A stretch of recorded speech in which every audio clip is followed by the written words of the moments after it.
Do you find that many of these kids that they can get better, even still possibly being in a moldy environment at home or at school, like using these technologies and then using detoxification? Do you feel like you can get them to a place where they're functional and feeling pretty good? Yeah. Yeah. I mean, I think that the area to highlight is, as long as there isn't a significant amount of exposure, right? In the classroom, like, I'm glad you brought that up. Like, we know that there's lots of classrooms out there that sadly are very contaminated. But when there is enough control of that exposure, doesn't have to be perfect, but just good enough, I find that is a good place where we can then move things forward. And I mean, why I've become so attached to this is, I mean, the outcomes that we have had are like weird. Kids with intense sensory issues, intense anxiety, like that little girl, we're about 9 to 12 months into her detox. And the mom sends me these messages where the same little girl that literally couldn't even go to school, and when she was in school, like just off the charts anxiety, big meltdowns, big issues, did a performance, literally, like, forget about tolerating all kinds of clothing and costumes. She was in front of the entire school at the performance, like performing in front of, I don't know, 100, 150 people. And literally the mom like sends me this message and she's crying. She's like, I can't believe she's doing this well. You know, other kids with other horrendous social anxiety where they can't even be in school, can't even leave the house, dramatically better. Learning disabilities where the kids are failing out of school, all of a sudden their entire executive functioning and working memory and all kinds of other cognitive states just dramatically improved, to the point where it's like you almost can't imagine these kinds of things being possible until you see it with your own eyes.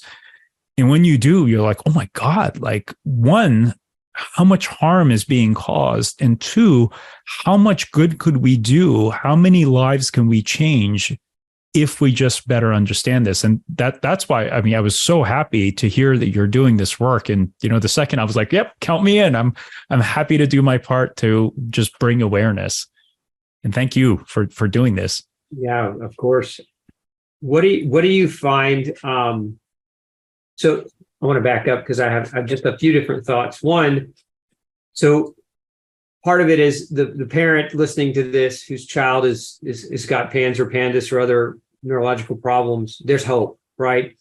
So, but finding a pediatrician is another part of the issue. Finding somebody who's mold literate as a doctor to help them.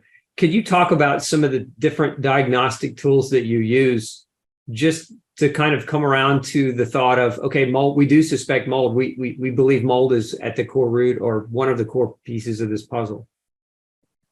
Sure. There's a hell of a lot of debate, right, in the mold community in terms of what's the best diagnostic tool. There's the camp that urine testing is an accurate way to assess. And then there's the whole other camp that says absolutely not. Mold urine mycotoxin testing is completely inaccurate. So, we're still in our infancy in really understanding what are the best tools. My reservation with the urine mold toxin tests, the biggest reservation that I've developed over time is you can get a lot of false reads. I'll give you the example of false positives. I had a few cases where I looked at the test. I'm like, oh, for sure they have mold. For sure they have mold. Oh my God, look at these levels. There's for sure mold in their house. And parents are like, dude, I don't know what you're talking about. This house is like 3 years old. Our house is fine. And then in one case, the parents decided on their own to basically do some research, found foods that had mold toxins in them, cut the foods out, did another test. And then 4 weeks later, they sent in the test and they're like, hey, what do you think about this? And the follow-up test was completely clean. One of the things, and Dr. Andrew Campbell is one of the biggest kind of people who's raising this concern. Dr. Andrew Campbell, who owns a company that does mold toxin antibody testing, so he has a vested interest in this conversation, granted. His argument, along with Dr. Vojdani, is that urine mold toxin tests also pick up dietary mycotoxins. So whatever mycotoxin is making it into the body ultimately can show up in the urine. So you can get false positives depending on the diet. And if a family is doing, like my current protocol now is, if a family does a urine mycotoxin for at least a week before, they should nix pretty much all of the mold contaminated foods. So grains, corn, and dairy are the big ones, peanuts, another. The other thing that I've seen, especially in the kids, is I'd say about 20% of the time, depending on which lab you use, sometimes it's upwards of 40%, you can actually get a false negative.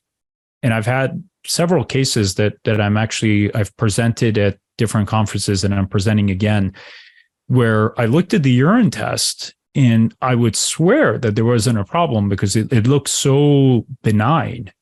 And long and behold, like there was such heavy contamination in the environment that the family had to leave. And one of the things that we see is when certain individuals become so toxic, they actually lose the ability to detoxify.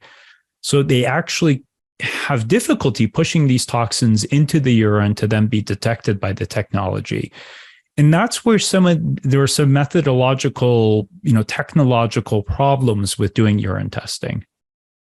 So then that brings us to, well, if the urine testing is not 100% accurate, then what the heck is useful, right?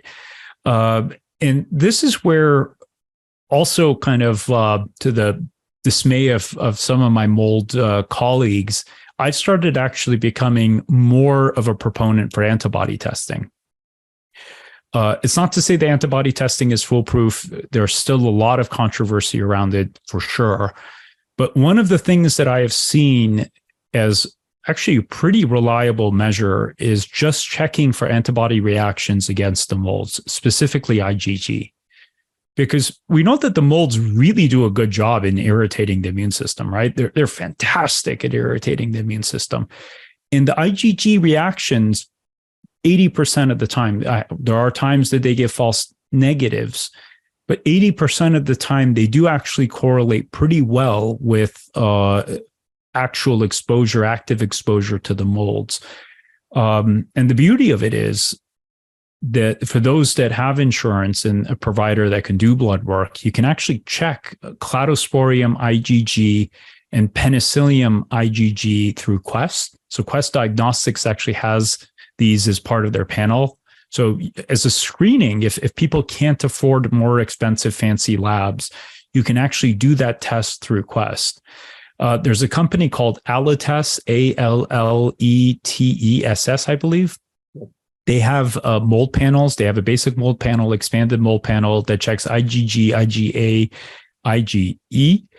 And then for those that want to get really fancy, for around $400, Dr. Campbell's lab, my Myco lab, actually checks for, I think it's IgG and IgA reactions against the mycotoxins themselves, which Dr. Campbell and others believe is the most accurate way to assess. So we have, all of this to say, we've got a hell of a lot more to learn. I'm curious to see what conversations have taken place and where you stand. I lean more toward urinary, but with appropriate interpretation of the situation. So my practice is probably very different than yours in that when people come to see me, they're generally already grain-free, usually. So from the perspective of mycotoxins contaminating their food supply, it's not really as common because grain is the predominant source. All forms of grain, wheat, barley, rye, oats, corn, rice, sorghum, millet, etc., are very heavily mycotoxin contaminated. And so my background is gluten and gluten-free diet. So most people come to me and they're already following along with my book. And so I get a positive mycotoxin where they're, 5 times the level of trichotillocene. I know it's probably not their diet. And so I can feel pretty comfortable about that. I used to use more of the IgG, IgA, IgE mold allergy, not mycotoxin allergy response, but mold allergy testing. I did a lot of that for several years. And what I found is almost everybody who was in mold had 70% or more IgG positive responses to the variety of different environmental molds that we know grow in homes, like Aspergillus, Penicillium, Cladosporium, Fusarium, Chitomium, et cetera, Stachy. So to me, it's a cost, right? Everything's a cost. And so for me, it was initially, I would run several different batteries of things, and I would find that, okay, mycotoxins positive, they're not eating grain. 70 to 80% or more of their IgG responses to mold spores, so they're allergic to mold on top of it. And then, beyond that, we're looking at inflammatory markers and, and variable other things in the blood. And so there's correlation there that you can draw. And so for me, it's a battery of looking at all of those things kind of together. And if we find the suspicion of mold as being, usually, again, just my experience, if somebody's already grain-free and they're not responding and they're not getting better, and again, my practice is predominantly autoimmune disease, so it's not pediatric per se, but if their diet and lifestyle is dialed in and they're still reactive, mold is the first thing I suspect.